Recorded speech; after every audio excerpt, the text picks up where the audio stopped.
जो शास्त्रों में आज्ञा है कि महाप्रभु जी का दर्शन करने से कौन कौन से ग्रह नक्षत्र ठीक होते हैं, ध्यान से सुनो। दाई आंख में सूर्य का निवास है। श्री जगन्नाथ महाप्रभु की दायना नेत्र जब आप देखते हैं तो आप साक्षात सूर्य का दर्शन कर रहे हैं। बाएं नेत्र में चंद्रमा का निवास है। ये दोनों सूर्य चंद्र हैं। जगन्नाथ महाप्रभु की जो नासिका है ये मंगल ग्रह है। जिनको मंगल दोष हो वो खूब सर्वांगीण अंग का दर्शन करो, परंतु बार बार महाप्रभु जी की नाक ही देखते रहो, आपका मंगल ग्रह पवित्र हो जाएगा। और अधर बुध ग्रह है। ये मुखमंडल अधर जो है ये बुध हैं। इनका दर्शन करने से बुध पवित्र होते हैं। महाप्रभु जगन्नाथ जी का तिलक जो है ये गुरु बृहस्पति ग्रह हैं। ये बृहस्पति हैं। तिलक का दर्शन करने से बृहस्पति ग्रह मंगलकारी हो जाते हैं। महाप्रभु जगन्नाथ जी के मुख के जो चारों कोने हैं, दो इधर और दो इधर, ये कोने जो हैं, मुख के चारों कोण जो हैं वो शुक्र ग्रह हैं। उनका दर्शन करने से शुक्र ग्रह पवित्र हो जाता है। महाप्रभु जगन्नाथ जी का जो संपूर्ण काला वर्ण है, जो कृष्ण कांति दिखती है नेत्रों के बीच में और यहां मुखमंडल के ऊपर, ये काली कांति जो है ये शनि ग्रह है। जिनको शनि की 7.5 चलती हो वो महाप्रभु जगन्नाथ जी के उस काले वर्ण का ही दर्शन करते रहे। महाप्रभु जगन्नाथ जी का जो स्वर्ण किरीट मस्तक पर लगाया जाता है यहां पर, वह राहु ग्रह है। उसको दर्शन करने से राहु की दशा मंगलमयी हो जाती है। मुख के नीचे का संपूर्ण जो श्री विग्रह जिन्हें किशोरी जी का रूप माना जाता है, उनका दर्शन करने से क्रेतु ग्रह पवित्र होते हैं। ऐसे महाप्रभु जगन्नाथ जी के सर्वांगीण अंग का यदि कोई व्यक्ति नित्य दर्शन करता है, उसके कोई भी ग्रह हानिकारक नहीं होंगे, सब मंगलकारक हो जाएंगे। ऐसे महाप्रभु जगन्नाथ जी का स्वरूप है। इसलिए आप दुनिया के किसी भी कोने में रहिए, महाप्रभु जगन्नाथ जी का नित्य दर्शन किया कीजिए। और इसी भाव से करो। पहले दोनों नेत्रों का दर्शन करो, फिर अधर का दर्शन करो, फिर ठाकुर जी के चारों कोने का दर्शन करो, फिर काली मां का दर्शन करो, नासिका का दर्शन करो, सर्वांगण अंग में यहाँ पर जो स्वर्ण किरीट उसका दर्शन करो, तिलक का दर्शन करो, फिर नीचे के अंग का दर्शन करो। सर्वांगीण जगन्नाथ जी को देख करके नमस्कार करके अपने कार्य में प्रस्तुत हो जाओ। आपके सारे ग्रह प्रतिकूल क्यों होते हैं? क्योंकि ग्रह को जो अनुकूलता आपसे चाहिए वो उन्हें मिल नहीं रही है। जैसे शनि की 7.5 बुरी नहीं होती, कई लोगों की शनि की 7.5 होती है, वो उन 7 सालों में ही चरम स्थिति को प्राप्त कर लेते हैं। यदि उनके काम अच्छे होंगे तो ग्रह का प्रसन्न होना बहुत आवश्यक है। और इन ग्रहों को प्रसन्नता मिलती है जब महाप्रभु जगन्नाथ जी का सर्वांगीण अंग का व्यक्ति दर्शन कर लेता है। ग्रह सब अनुकूल हो जाते हैं। ग्रह कहते हैं भैया इसको काय को परेशान करें, काय को दुखी करें, छोड़ो या को, ये जगन्नाथ जी को है को जाके सब मंगल मंगल करो। तो ऐसे महाप्रभु जगन्नाथ जी हैं, उन्हें हम बारंबार प्रणाम करते हैं। बोलो महाप्रभु जगन्नाथ की। आपका कोई भी ग्रह नक्षत्र खराब चल रहा हो, महाप्रभु जगन्नाथ जी का दर्शन करना नित्य प्रारंभ कर दीजिए। आपका वही ग्रह जो अत्यंत पीड़ादायी चल रहा है, अत्यंत कष्टदायी चल रहा है, महाप्रभु जगन्नाथ जी के नित्य दर्शन से सब मंगल हो जाएगा। संपूर्ण श्लोक है उस भाव पर कि कौन से अंग का दर्शन करने से कौन से ग्रह की निवृत्ति होती है, या कौन सा ग्रह जो बिगड़ रहा होता है वो पवित्र हो जाता है। इससे हमारे महाप्रभु जगन्नाथ हैं। लेकिन हम लोग स्वार्थी क्यों बने? मेरे मन में आता है कि हम लोग स्वार्थी क्यों बने कि जो ग्रह खराब है उस ग्रह वाले ही अंग का दर्शन करें। सर्वांगीण महाप्रभु जगन्नाथ, आपको एक गुप्त बात बता दें, महाप्रभु जगन्नाथ जी का जो मुख है ये श्री कृष्ण है, और यहां अधर से नीचे का जो अंग है जो वस्त्र में लिपटा रहता है वो श्री किशोरी जी हैं, वो श्री राधा रानी हैं। क्यों? क्योंकि वस्त्रों के भीतर जो महाप्रभु जी का स्वरूप है वो गौर वर्ण है, और वस्त्रों के ऊपर जो महाप्रभु जी हैं ये श्याम वर्ण है। इसलिए राधा कृष्ण मिलत तनु है श्री महाप्रभु जगन्नाथ जी। इसीलिए महाप्रभु जी साड़ी पहनते हैं। महाप्रभु जगन्नाथ जी क्या पहनते हैं? साड़ी पहनते हैं। अगर उनकी पोशाक देखो तो बगलबंदी नहीं पहनते, पीताम्बरी नहीं पहनते। महाप्रभु जगन्नाथ जी वो तो इतने सारे वेश यहाँ पर हैं, लेकिन कभी आप दर्शन करो तो ऐसा खूब लंबे थान का वस्त्र ऐसे डाल करके ठाकुर जी बैठते हैं जैसे कुछ साड़ी पहन के आए हों। महाप्रभु जी तो ऊपर विराजमान है, और किशोरी जी तो हमारी सब जगह अंतर्मुखी ही हैं। सब जगह प्रकट रूप में दिख नहीं रही हैं हमारी किशोरी जी। वृंदावन में भी श्री बिहारी जी के बगल में गादी रूप में किशोरी जी हैं, राधा वल्लभ जी के बगल में गादी रूप में किशोरी जी हैं, श्री राधा रमण जी के बगल में मंजरी नाम रूप में किशोरी जी हैं। किशोरी जी का प्रकट दर्शन प्राचीनतम किसी भी मंदिर देवालय में आपको विशेष रूप से प्राप्त नहीं है। किशोरी जी अंतर्मुखी हैं, घूंघट करके बैठी हैं। हाँ, किशोरी जी कहाँ हैं? तो जगन्नाथ महाप्रभु के मुख के नीचे का जो भाग है बिल्कुल गौर वर्ण है, वही श्री किशोरी जी हैं, वही श्री राधा रानी है। हमारे ब्रज में तो किशोरी जी ने गिरिराज जी उठाए हैं, यहां तो जगन्नाथ जी किशोरी जी ने उठा रखे हैं। जगन्नाथ जी को मुखमंडल किशोरी जी ने धारण कर रखो सबको दर्शन देने के लिए। और एक बात और कहते हैं बंधुओं, महाप्रभु जगन्नाथ जी को गीत गोविंद इतना प्रिय क्यों है? इतना प्रिय गीत गोविंद है महाप्रभु जी को कि उस समय गीत गोविंद के बड़े नियम हैं, बहुत ध्यान से सुनिए सब लोग। जो भी कोई गीत गोविंद का एक सर्ग का भी पाठ करते हैं उनको बहुत ध्यान धरना चाहिए कि आप किस स्थान पर बैठकर के गीत गोविंद बोल रहे हैं, क्योंकि श्री नाभा जी महाराज भक्तमाल जी में कहते हैं, ता सुनवे राधा रमण अवश्य पधारे। गीत गोविंद सुनने के लिए ठाकुर जी अवश्य आते हैं। और महाप्रभु जगन्नाथ जी की तो प्रसिद्धि है कि गीत गोविंद कहीं गाया जाता है किसी भी रूप में सही, महाप्रभु जी वहां आ जाते हैं। तो व्यक्ति को विचार करना चाहिए कि वह गीत गोविंद का पाठ स्थान, समय, परिस्थिति सब देख करके कहे कि अगर मैं यहां गीत गोविंद का पाठ करूंगा तो कहीं जगन्नाथ जी को आने में कष्ट तो नहीं होगा। अब आप गाड़ी चला रहे हैं और गाड़ी चल रही है आपकी 100 की स्पीड पे और आप गीत गोविंद गा रहे हो, तो गीत गोविंद गा तो आप रहे हो लेकिन 100 की रफ्तार में जब गाड़ी चला रहे हो, ठाकुर जी को कितनी तेज भाग करके आना पड़ेगा आपके पास, वो श्रमित ना हो जाए। उनको कष्ट नहीं होगा लेकिन हमको विचार करना चाहिए। आप किसी ऐसे स्थान पर बैठे हैं जहां पवित्र नहीं है, शुद्धता नहीं है, बिल्कुल गंदगी पड़ी हुई है और आपके गीत गोविंद चल रहे हैं, तो महाप्रभु जी को वहां आना पड़ेगा, उसका विचार कीजिए। कभी भी गीत गोविंद कर सकते हैं लेकिन थोड़ा प्रयास करके आसपास देख लीजिए कि महाप्रभु जगन्नाथ जी अगर आएंगे तो उनको कोई कष्ट तो नहीं होगा, तभी गीत गोविंद गाइए। आप गा देते हैं तो उसमें पाप कोई नहीं है, लेकिन एक प्रेमी का स्वभाव होता है कि वो अपने प्रियतम को कष्ट नहीं देना चाहता। महाप्रभु जगन्नाथ जी को कहीं कष्ट ना हो जाए। चलते फिरते, उठते बैठते, खाते पीते, हंसते सोते जागते समय करने में कोई अपराध नहीं, पर करना नहीं चाहिए क्योंकि महाप्रभु जी को फिर श्रमित होना पड़ता है।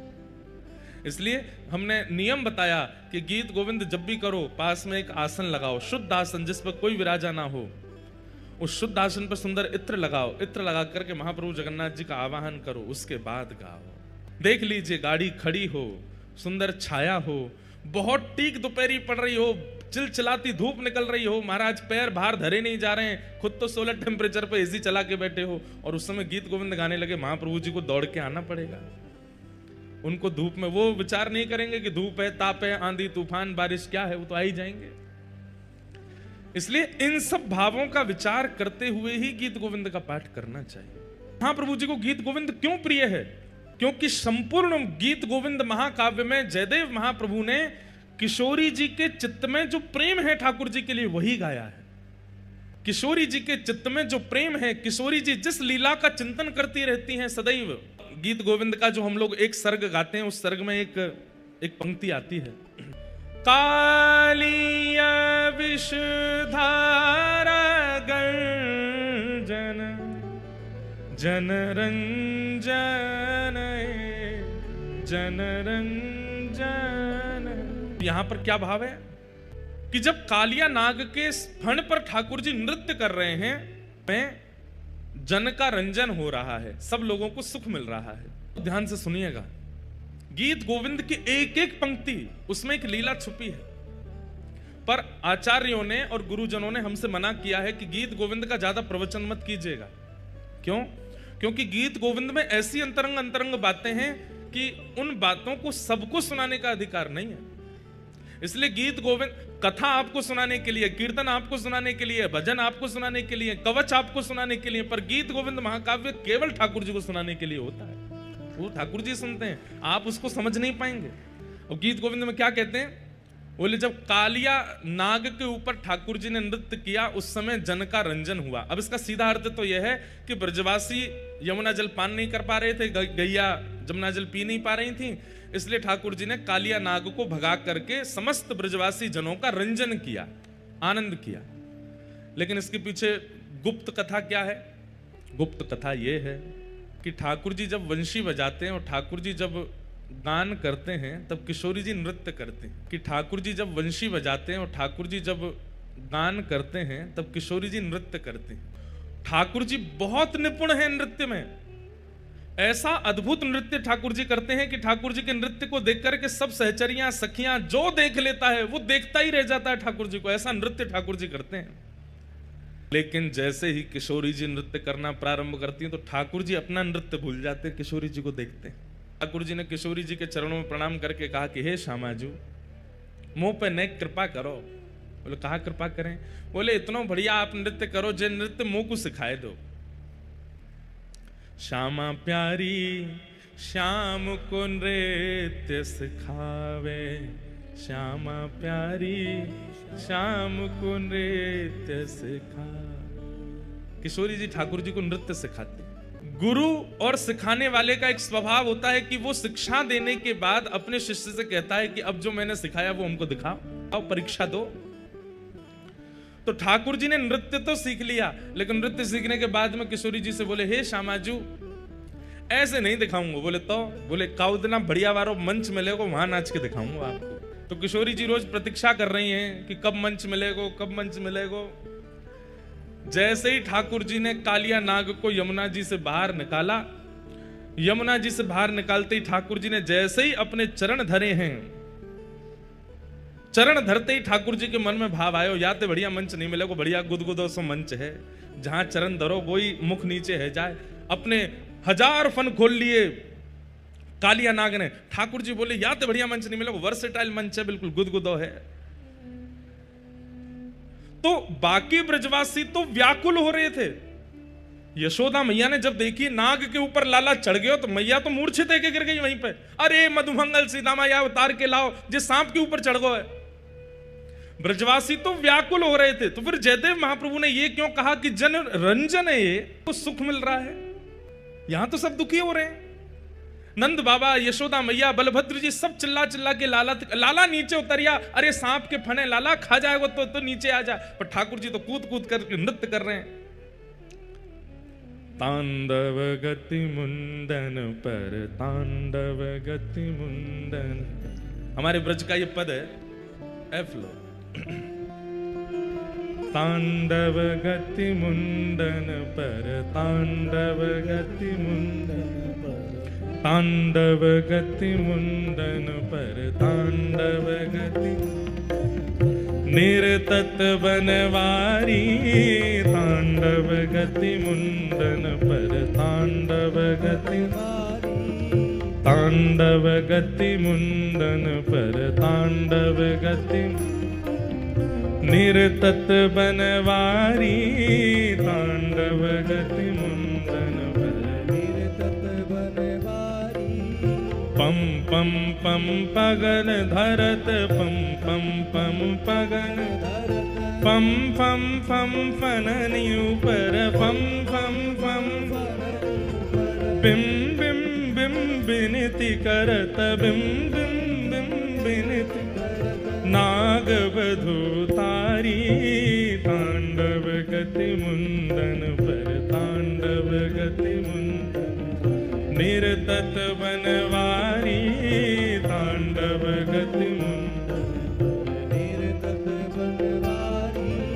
शम शम शनकादिक शम शम शम शनका, शम शम शम शनकादिक शम शम शम, नम नम नम नारद मुनि नम नम नम नारद, मम मम मम महादेव मम मम मम महादेव, बम बम बलिहारी तांडव गति मुंडन पर तांडव गति मुंडन, निरतत बनवारी तांडव गति मुंडन पर तांडव बनवारी।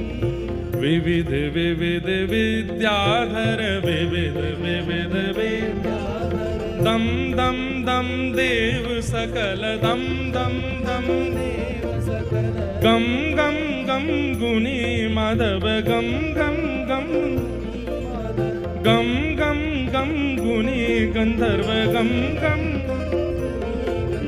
नाचत दे तारी तांडव गति मुंडन पर तांडव गति मुंडन निरतत बनवारी तांडव गति मुंडन पर ठाकुर जी नृत्य कर रहे हैं तांडव। और महाराज ऐसा नृत्य ठाकुर जी ने किया, इससे बढ़िया गुरु को गुरु के द्वारा सिखाई गई शिक्षा और कौन बता सकता है। गुरु ने कोई शिक्षा प्रदान की और आपने उस शिक्षा का प्रदर्शन करके गुरु को प्रसन्न कर दिया तो कोई बड़ी बात नहीं, लेकिन गुरु के द्वारा शिक्षा प्रदान की गई उस शिक्षा से आपने गुरु के सहित पूरे ब्रह्मांड को प्रसन्न कर दिया, ये गुरु के लिए सबसे प्रसन्नता है। ठाकुर जी बोले हे श्यामाजू अकेले पे नाच के आपको खुश नहीं करूंगा, तो बोले तीनों लोग वाहवाही करेंगे और सब खोजन लगेंगे कि भैया इतना सुंदर नृत्य सिखावे वाले आपके गुरु जी कौन है, ऐसा नृत्य करूंगा मैं तो। आहा बिम बिम बिम बिनती करत बिम बिम बिम बिनती चम चम चम चरण ऊपर चम चम चम नम नम नम नृत्य करत नम नम नम नटवर गिरधारी तांडव गति मुंडन पर तांडव गति। यहाँ जगन्नाथपुरी में भी एक दिन कालिया नाग मर्दन लीला होती है और उस दिन महाप्रभु जगन्नाथ जी के नीचे भी शेष नाग बनाया जाता है और महाप्रभु जगन्नाथ उसके ऊपर नृत्य करते हैं, यहाँ पर भी वो लीला होती है। सूरदास प्रभु की वाणी सूरदास आप लोग केवल सुनने आते हैं, बैठ के बढ़िया आराम फरमाते हैं, कुछ करते नहीं है। अरे भैया गाओ हमारे साथ में, सूर ताली मत बजाओ, नहीं बजा पाओगे, केवल गाओ। सूरदास प्रभु की वाणी सूरदास प्रभु की वाणी सूरदास प्रभु की वाणी सूरदास प्रभु की वाणी सूरदास प्रभु की वाणी सूरदास प्रभु की वाणी किम किम किन्हु न जानी किम किम चम चम चम चरण परत चम चम चम चरण निर्भय कियो काली तांडव गति मुंडन पर तांडव गति निरतत बनवारी तांडव गति मुंडन पर तांडव गति मुंडन निरतत गिरधारी तांडव गति मुंडन पर बम बम बम बलि जी जात बम बम बम बलि बम बम बम बलि जात बम रम रम रम राधा प्यारी रम रम रम राधा रम रम रम राधा प्यारी रम रम मम मम मम मधुर स्वर मम मम मम मधुर स्वर मम मम मम मधुर स्वर मम मम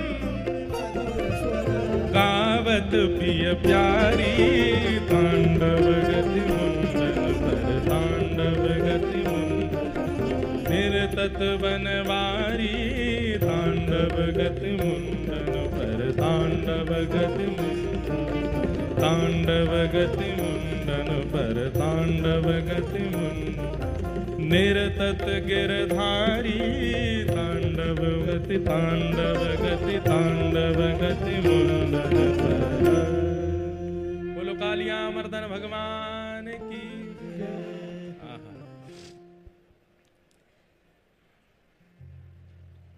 कालिया विषधर गंजन जन रंजन यदुकुल नलिन दिने दिनेश जय जय देव हरे। तो ठाकुर जी कालिया नाग के ऊपर नृत्य कर रहे हैं, उस समय किसका जनरंजन हो रहा है? किशोरी जी का रंजन हो रहा है। और किशोरी जी पीछे खड़ी खड़ी मंद मंद मुस्कुरा रही हैं। आहा, ठाकुर जी ज्यों ज्यों चरण धरते हैं ब्रजवासियों के तो प्राण हलक में आ जाते हैं। ऐसी बड़ी जीवन कार्य कालिया नाग। लेकिन किशोरी जी तो ताल दे रही हैं, जैसे कोई गुरु दूर खड़े होकर के ताल देता है, ऐसे किशोरी जी ताल दे रही हैं और ठाकुर जी नृत्य कर रहे हैं। भगवान की इन अंतरंग लीलाओं को, इन रसमयी लीलाओं को प्रकट किया है श्री जयदेव महाप्रभु ने गीत गोविंद महाकाव्य में। इसलिए ठाकुर जी, अभी जब हम ये पूरा प्रसंग गा रहे हैं, जैसे ही मैंने कहा कालिया विषधर गंजन, विश्वास मान लीजिएगा मंदिर में चाहे षोडशोपचार चल रहे हो लेकिन जगन्नाथ जी दौड़ के पंडाल में आ गए हैं। तुरंत ठाकुर जी आ जाते हैं, अरे कोई गीत गोविंद सुना रहे है। इसीलिए हमने विस्तार से पूरा पद गा दिया कि महाप्रभु जी इतनी दूर से आए तो थोड़ी देर सुन के तो जाएं। और जब आप लोग तो बैठे चुपचाप हमको देख रहे थे, पर हमको लग रहा था सामने कालिया नाग प्रकट हो गया और महाप्रभु जगन्नाथ जी उस पर नृत्य कर रहे हैं, भाव से नाच रहे हैं। वैसे तो हमारे वृंदावन चंद लाला बड़े छोटे और हल्के होंगे, कालिया नाग पे इतना जोर नहीं पड़ा होगा, लेकिन अगर जगन्नाथ महाप्रभु कालिया नाग के ऊपर चढ़ गए होते, नृत्य वित्य तो खत्म, अब मैं ही मर जाता हूं। ऐसे भारी भरकम दाल भात खा खा के ऐसे तगड़े है गए ठाकुर जी। इसलिए ठाकुर जी को गीत गोविंद बहुत प्रिय है। ये महाकाव्य ठाकुर जी को अति प्रिय है।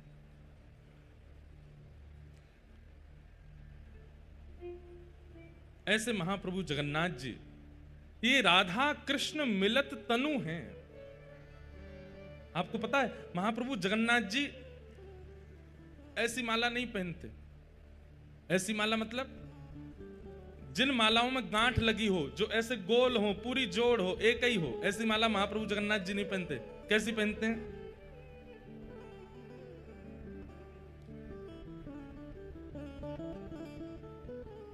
ऐसी माला पहनते हैं जो खुली हुई हो, जिनमें गांठ ना लगती हो। उसके पीछे दो तीन कारण है। पहला कारण, महाप्रभु जगन्नाथ जी कहते हैं भैया मैं कोई के बंधन में ना हूं, मुंह बांधो मत, मैं कोई के बंधन में ना हूं। इसलिए ठाकुर जी गांठ की माला नहीं पहनते, खुली माला पहनते हैं। और इसका सबसे उचित और सबसे विशेष कारण महाप्रभु जगन्नाथ जी कहते हैं, बोले भैया मेरे भक्त मोकू पुकारें, मेरे भक्त मोकू बुलावें, और कहीं गीत गोविंद को पाठ चल रहे होगो और कहीं मैंने गांठ की माला पहनी और मुंह दौड़वे में कहीं ये इरज गई, कहीं रुक गई, कहीं मोकू रोक लियो तो मोकू पहुंचे हुए में विलंब हो जाएगा। ऐसी माला पहनाओ कि तुरंत ने एक झटका में ही उतर जाए और मैं दौड़ के जाऊं अपने भक्ति की रक्षा को। इसलिए ठाकुर जी ऐसे पहनते हैं। चैतन्य महाप्रभु, आप लोग सब जाते हैं मंदिर दर्शन करने के लिए, तो गरुण स्तंभ जहां पर श्री गरुण जी विराजमान हैं, उनके पीछे देखेंगे बड़ी भीड़ लगती है, वहीं से लोग घूम घूम के जाते हैं दर्शन। उसकी महिमा स्कंद पुराण में है। मैंने एक दिन कहा था कि गरुण जी आचार्य हैं, आचार्य सन्निधि में आप दर्शन करोगे तो ही महाप्रभु जी आपको देखेंगे। बिना गरुण जी के अगर आप दर्शन करने के लिए गए तो आप जगन्नाथ जी को देखोगे, जगन्नाथ जी आपको नहीं दिखेंगे, आपको नहीं देखेंगे, क्योंकि जगन्नाथ जी तो आचार्यों को देखते हैं और आचार्यों की सन्निधि में जो होता है उस पर दृष्टि अपने आप पड़ जाती है। भाई इत्र किसी ने लगा रखा है, आप उसके गले लग जाओ तो थोड़ी सुगंधी आप में भी आ जाएगी ना। आचार्य जन, गुरुजन, ये सब तो इत्र लगा करके आए हैं, इनकी सुगंधी तो सबको सुगंधित करती है। पर कई बार इत्र लगाए व्यक्ति के साथ चल रहा होता है ना व्यक्ति, तो हम लोगों को भ्रम हो जाता है, पता नहीं दोनों में से किसने इत्र लगाया। हो सकता है साथ वाले ने इत्र लगाया हो। तो भक्ति की महक तो आ रही आचार्यों से, पर आचार्य की उंगली पकड़ के जब हम चलते हैं तो ठाकुर जी को भ्रांति हो जाती है कि महक आचार्य में तैयार है कि संगवारी में तैयार है। और इस कारण से आचार्य चरण की वजह से हम पर दृष्टि पड़ जाती है महाप्रभु जी की। गरुण जी आचार्य हैं, उनके पीछे जाकर के जब आप महाप्रभु जी को देखो, भले ही महाप्रभु जी का एक कोना दिखे, एक नेत्र ही दिखे, आप भीतर जाके सर्वांगीण जगन्नाथ जी का दर्शन कर लोगे, उसका इतना महत्व नहीं है जितना गरुण जी के पास खड़े होकर के एक छोड़ को देखने का महत्व है। एक अंग ही दिख जाए महाप्रभु जी। तो वहां गरुण स्तंभ, श्री चैतन्य महाप्रभु अपने जीवन काल में 2 बार भीतर गए हैं बस। बहुत ध्यान से सुनिएगा, श्री चैतन्य महाप्रभु अपने संपूर्ण जीवन काल में 2 बार जगन्नाथ भगवान के समीप गए हैं। एक बार जब पहली बार आए थे, जब पहली बार मायापुर नदिया ग्राम से श्री जगन्नाथ श्री चैतन्य महाप्रभु यहां पधारे। तो जहां से नील चक्र दिखना प्रारंभ हुआ वहीं से ही चैतन्य महाप्रभु दोनों भुजा उठा करके दौड़ने लगे, और इतनी द्रुत गति से दौड़े कि महाराज खूब प्रयास किया लोगों ने रोकने का, लेकिन नहीं रोक पाए। सिंह द्वार से प्रवेश किया, सिड्डियां ऐसे लांग रहे थे जैसे मानो कितनी इनके बड़े बड़े चरण हो, चार चार सिड्डियां एक साथ चढ़ रहे थे, और ऐसी द्रुत गति में परिक्रमा लगा करके दौड़ करके आए और भीतर प्रवेश किया। गरुण स्तंभ के पीछे से दौड़ते हुए एक दोहरी पार, दूसरी दोहरी पार, तीसरी दोहरी पार, चौथी दोहरी में भीतर प्रवेश करके महाप्रभु जगन्नाथ जी को अंक से लगा लिया। पुजारी लोग दौड़े, अरे अरे अरे चिल्ला रहे थे सब लोग। यहां पे जब आप लोग भीतर दर्शन करने गए एक आध दिन, भीतर मतलब गर्भगृह में तो नहीं जाना चाहिए, चाहे कोई ले भी जाए तो भी नहीं जाना चाहिए। पहले तो गर्भगृह के दर्शन होते थे, हमने किए हैं गर्भगृह में अंदर जाके, महाप्रभु जगन्नाथ जी को स्पर्श भी किया है। लेकिन हमारे पुरी शंकराचार्य भगवान की आज्ञा कि भाई गर्भगृह में जीवित शालिग्राम है, अगर कोई सामान्य अंदर प्रवेश करेगा तो श्री शालिग्राम भगवान पर चरण रखने का उसको अपराध लगेगा, इसलिए केवल सेवायतों को अधिकार है, वो जा सकते हैं, बाकी किसी को नहीं जाना चाहिए। लेकिन चैतन्य महाप्रभु सीधे दौड़ करके गए और महाप्रभु जगन्नाथ जी को अपने अंक से लगा करके वहीं मूर्छित होकर गिर पड़े। तो जब आप लोग भीतर जाते हैं तब देखा होगा यहाँ के जो सेवायत कर्मी होते हैं वो कैसे चिल्लाते हैं, ए, जोर से चिल्लाएंगे, हाथ में लिए जोर जोर से मारेंगे डंडाओं को, उनको लगेगा कि हम ही पिटने वाले हैं कद देर में। ऐसे चैतन्य महाप्रभु जब भीतर चले गए तो सब चिल्लाए, अरे अरे कौन आया कौन आया कौन आया। सब लोगों ने देखा तो भावावेश में पड़े हैं, नेत्रों से अश्रु नहीं सर्वांगीण अंग से अश्रुपात हो रहे थे। सब लोग उनको उठाने लगे, तभी वहां पर सार्वभौम भट्टाचार्य जी खड़े थे। उन्होंने कहा रुको रुको रुको, स्पर्श मत करो, देख नहीं रहे हो प्रेम के अष्ट लक्षण इनके अंग में से प्रकट हो रहे हैं, शरीर कांप रहा है, आंखों से अश्रुपात हो रहे हैं, इनकी आत्मा इनमें है पर इनका ध्यान यहां नहीं है, इनके नेत्र ऊपर की ओर चढ़ गए हैं, ये प्रेम की अवस्था में पहुंच गए, आप इनको कैसे उठा सकते हैं। तब महाप्रभु भीतर गए। उसके बाद फिर सार्वभौम भट्टाचार्य जी अपने घर ले गए, सब उनके सेवक गण आ गए। उसके बाद महाप्रभु जी ने सदा गरुण स्तंभ के पीछे से ही दर्शन किया। आज भी वहां 3 उंगली दीवार पर बनी हुई है महाप्रभु जी की।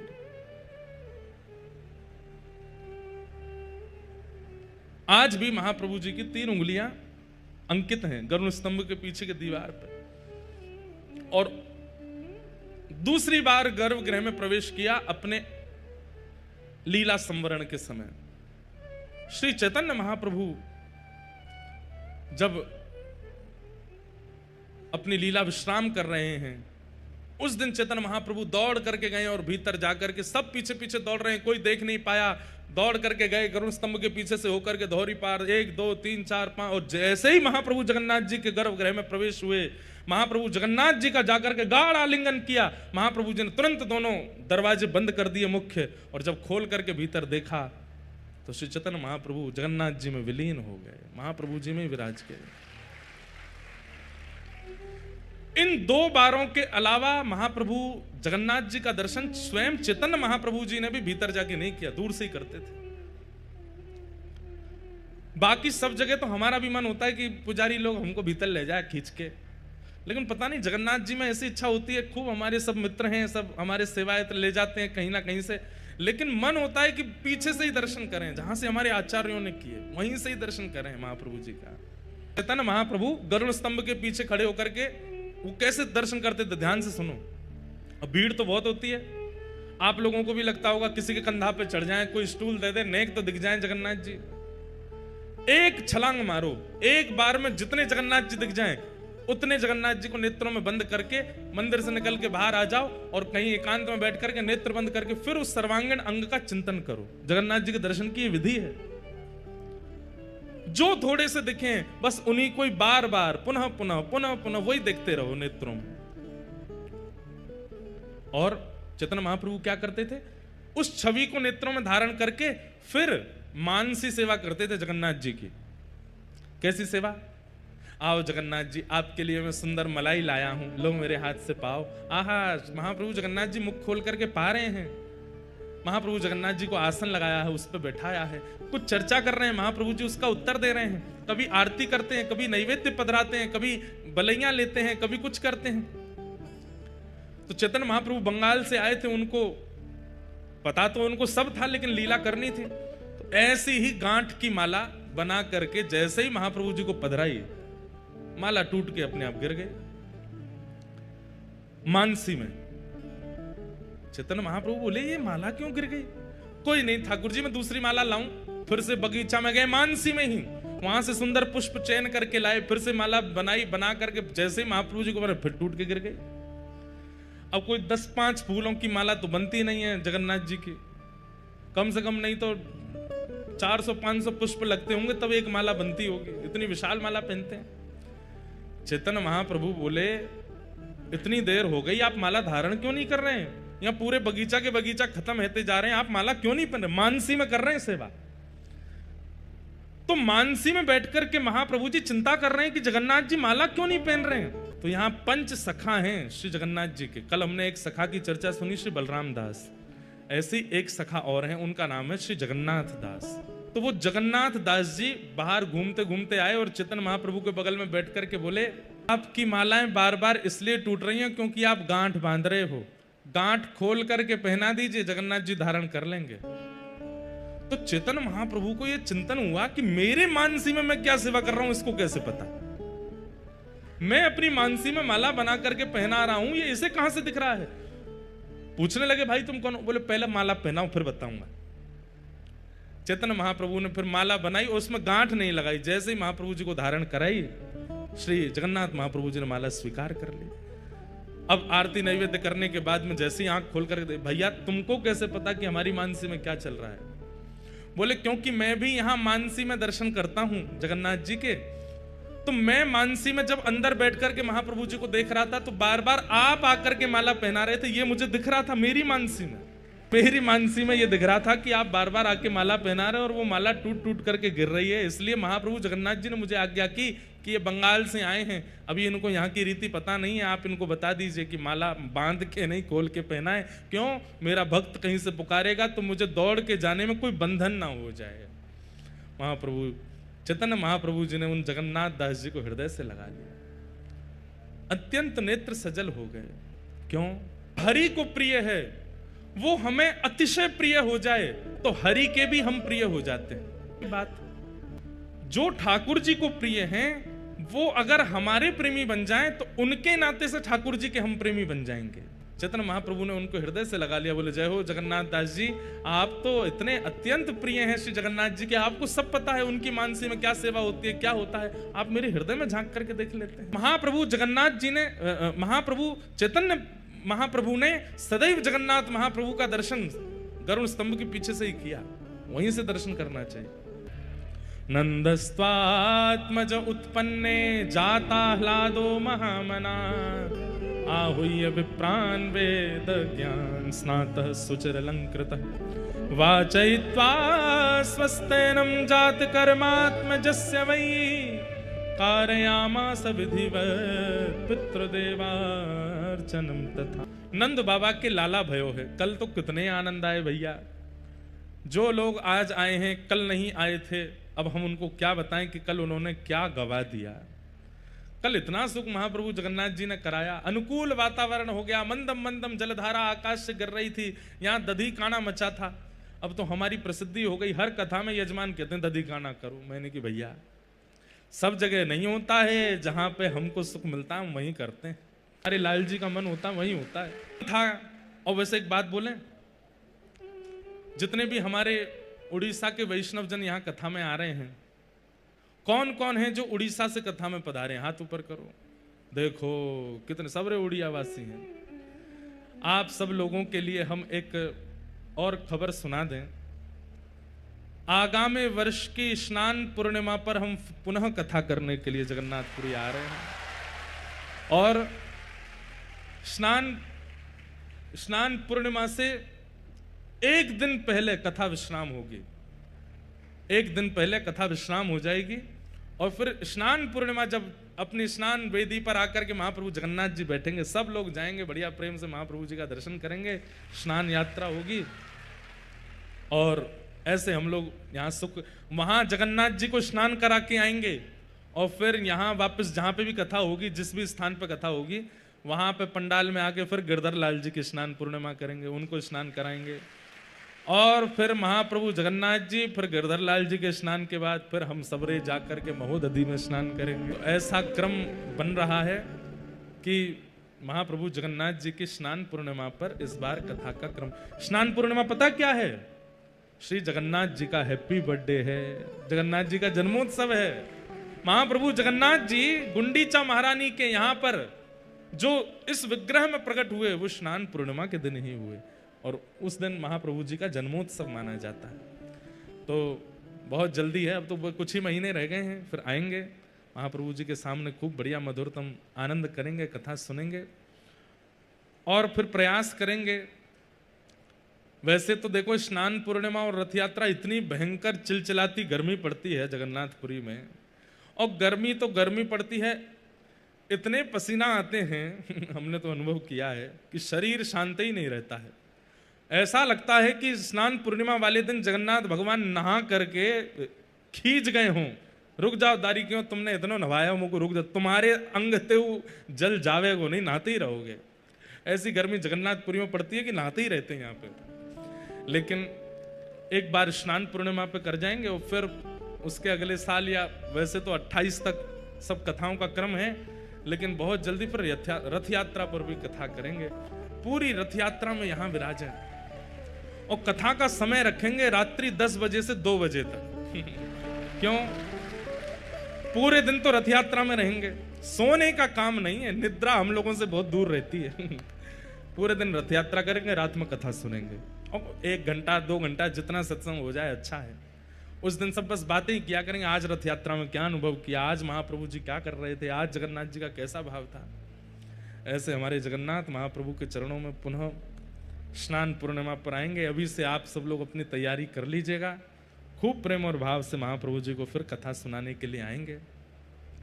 नंद बाबा के लाला भयो, सब ब्रजवासी आनंद में भर गए, और आनंद में भर करके नंद रानी यशोदा को बधाई दे रहे हैं, मैया यह धन धर्म ही ते पायो, नीके राख यशोदा मैया नारायण घर आयो। अरे मैया तेरे घर साक्षात नारायण आए हैं, या तू नीके राख, नीके मतलब संभाल के रख मैया।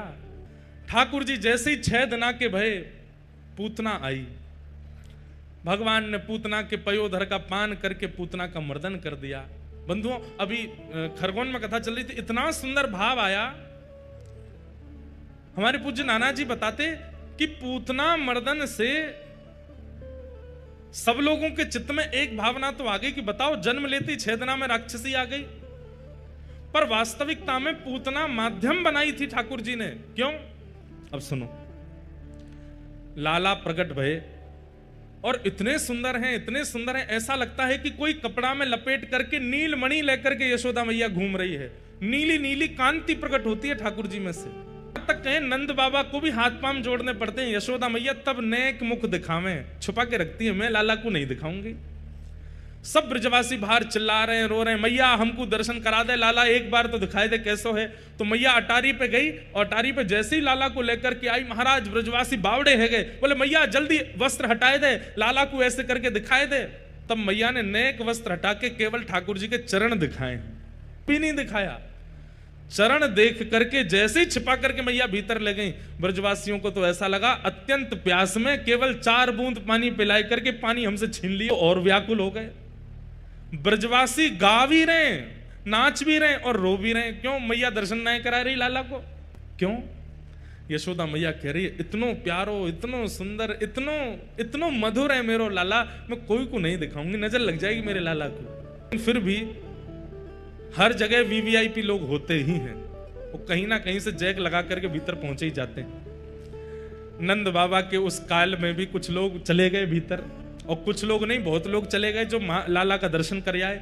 अब लाला का दर्शन करके बाहर आने वाले लोग, अब जिनको दर्शन नहीं हुआ वो उनको चिढ़ावे, अरे नेत्र तो लाला के ऐसे हैं, कान तो ऐसे हैं, नासिका तो ऐसी है, होठ तो ऐसे हैं, लाला की उंगलियां तो ऐसी हैं, पाम तो ऐसे हैं।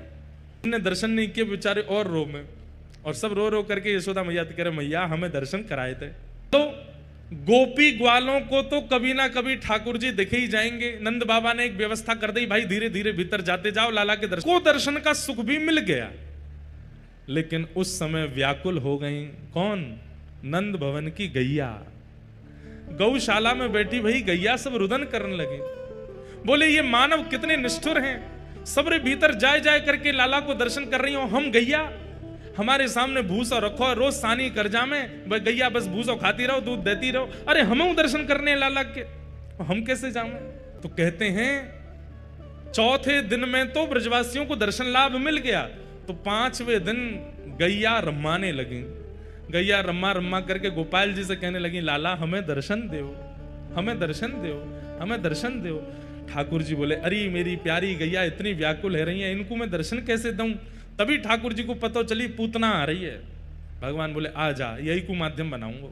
और छठवें दिन जैसे ही पूतना आई, सुंदरी बनकर के आई, भगवान को पयोधर पान कराने लगी, तो ठाकुर जी ने प्राणी शमम रोष समन्वितो पिबत, जैसे ही पूतना के प्राण पीने शुरू किए, तो राक्षसों का एक स्वभाव होता है, वो कितना भी रूप बदलें, प्राण पीते ही वो अपने आकार और अपने स्वरूप में प्रकट हो जाते हैं। भगवान ने जैसे ही प्राण धीरे धीरे पीने शुरू किए, पूतना की सुंदरता चलती चली गई, उसका कद बढ़ता चला गया, इतना कद बढ़ गया कि नंद भवन में आ नहीं पा रही थी।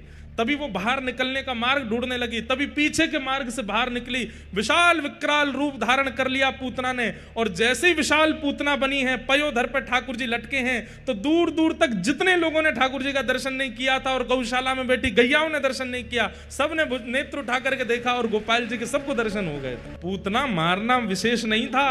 ठाकुर जी बोले ऊंची सिड्डी चाहिए मुझको, कहां जाऊं, कोई ऊंची मंजिल वाली इमारत चाहिए जहां मैं सबन को दिख जाऊं। तो बोले लग जाए, यही को बनाऊं। प्राण पी करके इतनी विशाल कर दी पूतना कि ठाकुर जी उसके पयोधर पर लेटे हुए हैं और वहीं से गैया दर्शन कर रही है, नेत्रों से अश्रुपात कर रहे हैं। जितनों को ठाकुर जी के दर्शन हुए सब ने ठाकुर जी देख लिए। पूतना मरी। मरने के बाद जब सब ब्रजवासी गए, तो लाला को लेकर के सब ब्रजवासी के मन में आई कि लाला को नजर तो नहीं लग गई होगी। अरे मैया तुम्हारे लाला को नजर लग गई होगी। बोले कहाँ करें, कोई वैद्य के पास चलें, कोई ओझा के पास चलें। बोले वैद्य ओझा के पास कहाँ जानो, हमारे ब्रजमंडल की सबसे बड़ी वैद्य तो गैया है, गैया के पास चलो। और गौशाला में उस दिन पहली बार श्री गोपाल जी का प्रवेश हुआ है। इसलिए ठाकुर जी का छठी उत्सव जो लोग मनाते हैं, उनसे हमारी प्रार्थना, घर में मत मनाओ, मंदिर में मत मनाओ, आंगन में मत मनाओ, गैया के गौशाला में जाके मनाओ, क्योंकि ठाकुर जी की छठी उत्सव गौशाला में मनी है। ठाकुर जी ने छठे दिन पहली बार गौशाला में प्रवेश किया। नंद भवन से और कहीं नहीं गए, गौशाला में गए। और वहां जाकर के क्या हुआ तो वर्णन करते हैं, गौमूत्रेण स्नापित्वा पुनर्गौरज सार्वकम। गौमूत्र से ठाकुर जी को स्नान कराया गया। मतलब ठाकुर जी क्षमा प्रार्थी हैं, गैयाओं से कह रहे हैं, अरे गैया जे सबरे ब्रजवासी मेरो दर्शन कर ले गए, सबरे मानव मेरो दर्शन कर ले गए, पर मेरी वास्तविक मैया ने मेरो दर्शन नहीं किया। मैं तुमको दर्शन देवे आया हूं। और जब हम किसी के सामने कृतज्ञ होते हैं तो क्या करते हैं, दीन बनते हैं। बहुत ध्यान से सुनना, हम किसी के सामने जब कृतज्ञ होते हैं तो हम दीन बनते हैं। जैसे किसी ने हम पे बहुत बड़ा उपकार किया और हम रिटर्न में उसको धन्यवाद नहीं कह पाए, तो वर्षों बाद वो व्यक्ति मिलता है तो हम क्या करते हैं, अरे भैया आपने हमारी बहुत, हम आपसे कुछ हम तो दे भी नहीं पाए, आपके चरण छूते हैं, आपको प्रणाम करते हैं। इसको कृतज्ञता कहते हैं। तो ठाकुर जी गैयाओं के सामने अति कृतज्ञ हो गए और अति कृतज्ञता के रूप में ठाकुर जी ने क्या किया, बोले इनके मूत्र से मुझे स्नान कराओ। गौमूत्रेण स्नापित्वा, ठाकुर जी ने मूत्र से स्नान किया। और गौमूत्र से स्नान करने के बाद पुनर्गौरज सार्वकम, गैया के चरणों की रज उठा उठा करके गोपियां, अब देखो गोपियां तो अपने मन से क्रिया कर रही हैं, पर वास्तविक में गोपियों का मन नहीं है, ये ठाकुर जी की योजना है। गोपियां कह रही मैया गौमूत्र से स्नान है, अब लाला को नजर नहीं लगेगी। तब दूसरी गोपी बोली, अरे ना मैया मेरा तो मन ऐसा कहवे, लाला की प्रत्येक उंगली प्रत्येक अंग में गैया की रज और लगाओ, लाए बलाएं नजर होंगी, सब चली जाएंगी। गोपियां अपने मन से क्रिया कर रही हैं, पर ये सब तो ठाकुर जी कृतज्ञता कर रहे हैं कि 6 दिन आते मैंने तुम्हें दर्शन नहीं दियो, मेरा अपराध स्वीकार करो। तो ठाकुर जी ने गौमूत्र से स्नान किया और गौरज उठा करके माथे से, अंग से, हस्त कमल से, नाभि से, चरणों से, सब जगह ठाकुर जी लगा रहे हैं। उस समय 9 लाख गायों के नेत्रों से अश्रु प्रवाह हो गया। सबका विचार करते हैं,